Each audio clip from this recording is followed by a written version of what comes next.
আসসালামু আলাইকুম। আশা করি আপনি ভালো আছেন। আধুনিক ফার্নিচার মেকিং বা ইন্টেরিয়র ডিজাইনের কাজের জন্য স্মার্ট প্যানেল স, এজিং মেশিন এবং রাউটার মেশিনের এই কম্বো প্যাকটি সত্যি বেশ কার্যকর। বিশেষ করে ব্রাশলেস ডাবল মোটর, যা দিয়ে স্মুথ কাটিং করা যাবে, কোনো বাবরি উঠবে না এবং বহনযোগ্য ফোল্ডেবল হওয়ার বিষয়টি ছোট বা মাঝারি ফ্যাক্টরি বা অন-সাইট প্রজেক্টের জন্য অনেক সুবিধাজনক।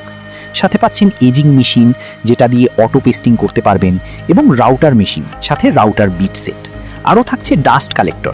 তার মানে আপনি এক মেশিনেই পুরো প্রজেক্ট এবং ফ্যাক্টরি চালানো সম্ভব, এবং প্রোডাক্ট ফিনিশিং খুবই চমৎকার হবে। আপনাদের জন্য পুরো 1 বছর ফ্রি সাপোর্ট এবং সার্ভিস তো আছেই। আপনি যদি মনে করেন আপনার রিয়েলি খুব দরকার, তাহলে আমাদেরকে স্মরণ করতে পারেন হোয়াটসঅ্যাপ অথবা ওয়েবসাইটে www.vinnotools.com।